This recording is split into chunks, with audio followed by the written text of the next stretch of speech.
a gente começa, essa história com os cães, principalmente, ela vai começar, eu sou filho de caminhoneiro, né? Meu pai era caminhoneiro, eu fui feito na boleia do caminhão. Olha. A minha mãe fala, né? Foi feito dentro da boleia do caminhão. E aí, depois, eu sou o mais novo dos homens. Né? Nós somos em 3 homens e uma menina, e eu sou o mais novo dos homens. Então, eu consegui pegar boa parte da minha infância com o meu pai e com a minha mãe. O meu pai, ele viajava com a minha mãe mãe viajava com o meu pai nessas viagens dele, e eu acabei sendo feito ali, nasci e estava sempre junto ali. Até meus 7, 8 anos, idade escolar mais ou menos. E a paixão pelos cães começa ali. Meu pai tinha uma puxada que era mais ou menos assim. Ele acho que a gente carregava cacau, farinha de cacau, não lembro direito o que era. E a gente levava para Argentina, porque é mais frio, as fábricas de chocolate. Não tinha tanta fábrica. Não existe, a gente está falando de 90, 88. Eu sou de 85. Então a gente está falando de 90, 89. E a gente fazia... Era assim, eu não lembro dessa minha fase da vida em casa. Eu tenho muito poucas lembranças, assim. Nesses... Até 92, 91, 92, eu não lembro de praticamente nada. Eu lembro da nossa casa e tal, mas a minha lembrança de criança é lá na estrada. E em 90, 5 anos, 90, nós encontramos um cachorrinho num posto, perto de Mendonça, se eu não me engano, na Argentina. E esse cachorrinho se chamou Maradona, porque a gente pegou lá. E ele era um piquinês, a raça piquinês, o pessoal que está nos assistindo vai lembrar. E ele era muito bonitinho. Mas ele deu cria lá no posto, no interior da Argentina e tal. O pessoal do posto lá pro meu pai, leva, sabe? E a minha mãe, assim, a minha família de modo geral sempre gostou de animais, mas não do jeito que eu sempre gostei. Meio doente, assim, sabe? Meio... Secado. A minha mãe tinha que explicar, assim, sabe? Não, esse cachorrinho tem dono. Ele tá passeando porque tinha que me enrolar, porque senão eu levava. E os meus irmãos não são assim. Nenhum deles. Os 2 mais velhos têm medo de cachorro, inclusive. Sabe? Vão na minha casa, dormem na minha casa, assim, tal, mas, assim, porque são os meus e também pisando em ovos, assim, sabe? E aí a gente vem, traz o Maradona, uma baita de uma aventura, porque ele, para atravessar a aduana, e sabe, eu lembro que meu pai escondeu ele embaixo da cama do caminhão, porque senão era não pode, exatamente. Tráfico. Mas ele veio. Tem um procedimento legal ali que tu precisa fazer e tal, e meu pai não queria se incomodar. E a gente tá falando dos anos 90, né? Raiz, né? 90 era raiz, as coisas eram resolvidas de modo raiz, assim. E aí, eu lembro que a gente traz ele vive com a gente, eu acho que uns 3 anos, 4 anos, ele fica doente e tal, mas começa ali. Porque até hoje é sempre dele que eu falo. Sempre, em todas as ocasiões e tal, é sempre ele que vem. E aí a gente faz essa migração. Quando tinha por volta de 7, 8 anos, ele faleceu. Ficou doente, faleceu. Não tinha os cuidados veterinários. O doutor Arthur teve aqui, né, que eu vi. Meu amigão, mandar um beijão pra ele, inclusive. E eu criei uma ala lá agora de felinos para hotel e ele que me ajudou. Olha, todas as dicas, assim, faz isso, faz tal, assim, tal. Só tinha hotelaria para cachorro e tal. Então, mandar um beijão para ele. E vocês falaram da dancinha, eu vi a dancinha dele. Vou segurar. Aí a gente vem, passa, eu passo um período sem cachorros, assim, sem... Enfim, aí a vida corre, né, normal. E aí a gente vive escola, quando sai mais ou menos esse período eu fui obrigado a não ir mais, porque daí tinha escola e tal, já não dava mais para viver com meu pai. A gente seguiu. Eu lembro na adolescência ter algumas tentativas assim, de ter alguns cachorros, mas era um pouco mais difícil, porque daí eu não podia cuidar e tal. Aí eu conheço a Ana, que é a minha esposa, que eu faço 38 anos agora, dia 20 de novembro. E eu conheci ela com 16. Novinho. Ela tinha 18 e eu 16. Dos últimos anos. A gente tá 22 anos junto e eu com 36 anos. Com 38 anos. 38 anos. 20 vai para 22 anos. Nossa senhora, vai para 22 anos. Nossa senhora. Vai Quase para boda de prata. Porque eu sempre até uns anos atrás eu dizia assim, já vivi mais tempo contigo do que sozinho. Aí agora já bem mais tempo agora. 22, né? E ela também, enfim. E aí a entrada dela na minha vida causa essa outra mudança. Porque ela também muito cachorrenta, assim. Ela é do interior, né? Eu pensei que ele não ia usar esse termo, cachorrenta. Não, ela é Mas é muito mesmo. cachorrenta, assim, sempre foi. E aí, durante o o início de quando a gente se casou, eu trabalhava fora, porque eu atuava na área química. Nada a ver com... Cara, é que tem a ver sim, a química que tu tem com os bichinhos. Pode ser isso. Tudo Pode a ser ver. isso. Mas assim, nunca... E eu lembro que um dia, quando eu trabalhava fora, ela reclamava muito de ficar sozinha, porque eu prestava assistência técnica para uma empresa e eu estava sempre fora. Já ficava 10 dias fora, 5 dias, 2 em casa. E aí eu assim, pô, um cachorrinho vai me ajudar nisso aí. Imagina, né? E nós estávamos casados há pouco tempo, 1 ano e pouco. Nossa. A gente está falando 2008, 2009, 2008. E eu, puf, foi o nosso primeiro cachorro, o Bull. Faleceu agora há uns 2 aninhos, com 13 ou 14 anos. Foi o amor da nossa vida, assim, sabe? Ele fez muita coisa por nós. Assim, não vou chorar, não. Se tiver ainda, eu não vou chorar. Já se emocionou. Já deu uma Engasgada. engasgadinha. E ele vem, e ele passa, ele causa uma transformação na nossa vida, o interesse pelos cuidados, e a gente passou a vivenciar esse novo momento pet com ele. Vamos dizer assim, foi realmente um momento de transição do que eu tinha de pet até aquele momento.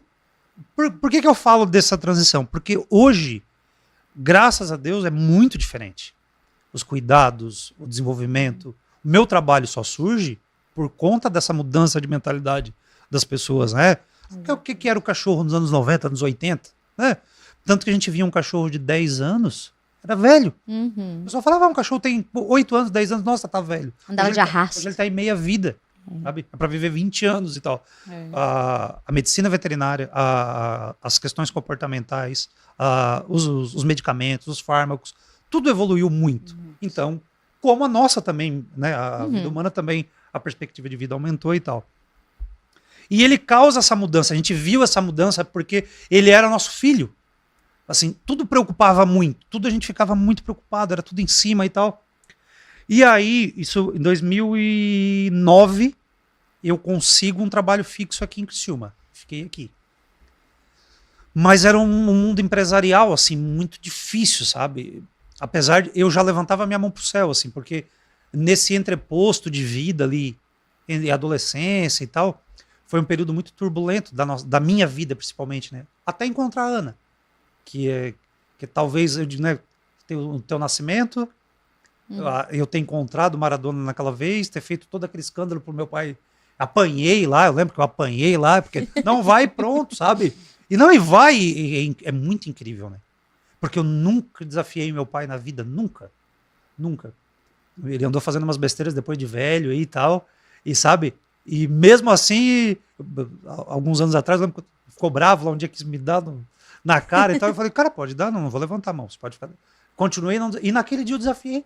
Tu vê, né? Falei, não, ele vai. Plantou a semente. Vai, assim, lembro de ter apanhado forte sua orelha e tapa na bunda e vai Mas pra o cachorro tá lá Veio, contigo. mas veio. Veio de baixo, escondido, Veio. não falou? A minha mãe junto tentando contornar, sabe? Ai, não, mãe. eu acho que dá. Não, e a minha mãe nem era muito assim de... Qualquer ela coisa, abria a porta e ela viu meu cachorro. desespero, sabe? Ela viu meu desespero, assim. E fora que ele virou a paixão do meu pai também, sabe? Assim, Olha. meu pai chegava de viagem e ele escutava o caminhão a 1 quilômetro de distância, assim. A gente tinha que soltar ele dentro de casa, ele ia em encontro do meu pai. Meu pai levava ele... De novo, a gente falando dos anos 90, né? Meu pai parava o caminhão no botequinho antes de chegar em casa, que ele comprava pirulito pra levar pra gente, essas coisas assim. E ele ia na... É como se fosse uma rua... esqueci o nome da rua aqui. A principal aqui na frente. Esqueci. Reciclagem? Não. Não, esqueci o Essa nome. aqui? Nem sei. Esqueci. A rua aqui de trás. A rua do Não sei. do o nome da Catarina rua. Gadzinski, né? É. Esqueci ali. E era como se fosse uma rua mais ou menos desse tamanho. E esse botequinho era lá na ponta e a gente morava na outra. Ele sabia que era o caminhão do meu pai, a gente soltava, ele ia lá no boteco com meu pai dava um pirulito pra ele também, ele vinha com o pirulito na Olha. boca e embora. Era algo assim, Um mini humano. incrível, era incrível. Um E aí ele vem, ele entra nessa nossa vida, que talvez tenha sido a única vez na vida que eu desafiei, não de desafiar, nunca desrespeitei o meu pai, assim, mas naquele momento foi um desafio, que nem criança ele não tolerava, meu pai era italianão raiz, assim, sabe, a gente não era não, e Não tinha porquê. Não, E sim, era não às vezes sim, também. isso, sabe? Até o cinto tinha que desconfiar, assim, é assim mesmo, pode? Ah, tem certeza? Era bem isso. E aí quando foi 2009, 2010, eu um dia conversando com a minha esposa, e aí eu comprei um pastor alemão, o Hércules, que esse está com a gente até hoje. Assim, e aí quando ele entra, a gente já estava envolvido com essas questões com o Bu, e aí ele me interessou muito o que me preocupava? Ele era grande, forte, e eu queria que ele convivesse bem com o Bu, que era muito pequenininho. Então aquilo me despertou assim, não, eu preciso saber tudo. Eu preciso saber tudo. Lógico, eu não sei 1%, mas do que eu não sabia naquele momento, eu sei 200% hoje, mas eu ainda não sei nada. Mas eu não sabia realmente nada. E daí aquilo me despertou. Não, eu vou ter que procurar ajuda, porque eu quero que ele seja... Não é porque ele é um pastor alemão, que eu não quero que ele seja bravo, não quero que ele machuque eu quero que eles convivam. E daí eu entro nesse meio, sabe? Assim, por ele. Por curiosidade. Por ele. Eu fui atrás, procurei alguns profissionais e tal. E aí, um dia eu, pra minha esposa, assim, pra Ana, eu ia ser muito feliz fazendo isso. Em 2010, isso. Eu ia ser muito feliz. Aí a minha mãe falou assim, tu só vai ser feliz se tu trabalhar com cachorro. Sabe Nossa. aquilo? Pum! Obrigada, assim, mãe. Aquilo. Não, ela e a Ana, né? Que a Ana, assim... Era só ia ser muito legal. A Ana trabalhava na Satic. E aí, só que assim, né, como eu tinha dito antes, o fato de eu trabalhar na empresa que eu trabalhava então, já era uma vitória para mim. Nesse período de adolescência e tal, até conhecer a Ana foi muito difícil, meus pais se separaram. E foi uma adolescência muito conturbada, com tudo para dar errado, sabe? Bastante. Pode falar cagada, não? Pode. Bastante cagada nesse período, assim, sabe? Muita coisa de adolescente sem estrutura. Aborrecentes. Não, sem estrutura. Eu não tinha uma estrutura pra sabe? Era pesado pra minha mãe. Meu pai tinha ido embora. E foi muito pesado, sabe? Então, como eu tava naquele momento, tendo conhecido a Ana tinha uma família bem estruturada, e eu já tinha um bom trabalho. Trabalhava numa multinacional. Já era muita vitória, sabe? Porque, assim, pra ter colega meu preso por assassinato, sabe, assim, coisa pesada, assim, sabe? Colega na minha idade, assim, com 20 anos, que já tava no 3º casamento, sabe, assim... Tudo pra dar errado. Era uma... A situação periférica, ela é uma situação desfavorável, né? E o ambiente periférico, ele é um ambiente que proporciona pra te dar errado. Não é desculpa, né? Não é porque... não é desculpa, porque, enfim... Lógico, mas a gente sabe, na realidade, que é difícil. É uma situação que ela é muito mais fácil dar errado do que certo. Porque pra dar errado tá tudo na tua mão. É só Mas é que pra dar certo, às vezes tu tem que batalhar por aquilo. É né? isso. Não é fácil dar certo. Isso. E aí às vezes a pessoa o quê? Se priva, né? É isso. É que Não tem duas quer passar opções, trabalho. né? Ou tu faz a mesma cagada também. É isso. Ou te inspira pra te não fazer nada Exato. daquilo. Pegar o que é ruim, né? E não, isso aqui é aprendizado também. Eu também vou seguir, vou guardar isso aqui pra mim. E vai ser aprendizado, vou tentar um caminho diferente. Mas naquele momento, quando aquilo aparece em mim, assim, e hoje eu tenho 9 e a Pink, né? São 10 animais dentro da minha casa. 10 filhos, assim, sabe? E a Pink, daí um outro desafio e tudo, mas depois a gente fala dela. E aí eu chego nesse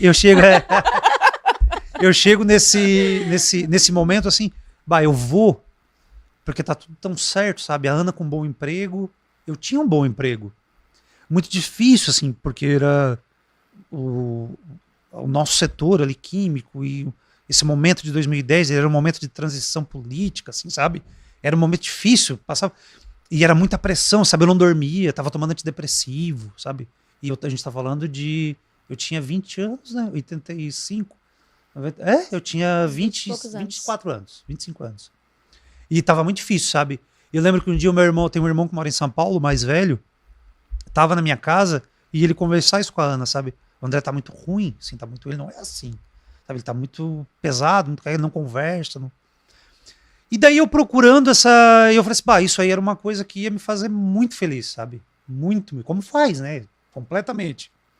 E aí, quando teve aquele start assim com a Ana, e aí eu lembro que eu sentei, Ana, mas olha só, tu segura? Porque não tem outra opção, se tu não segurar, não tem como. Aí tu foi fazer um curso. Fui. Aí procurei curso, fiz especialização, fiz um curso em Portugal. Aí eu caí de cabeça mesmo. Patrocinado por ela, tá? Olha. Hoje ela trabalha comigo, a empresa é nossa, né? Mas se não fosse ela, seria impossível. E ela bancou, segurou. Ana, assim, cadê você pra estar aqui? ela segurou, assim, Ah, sabe? Ela, não, vamos chamar a Ana, então. Vamos chamar a Ana. pode, por favor. Ela vai adorar.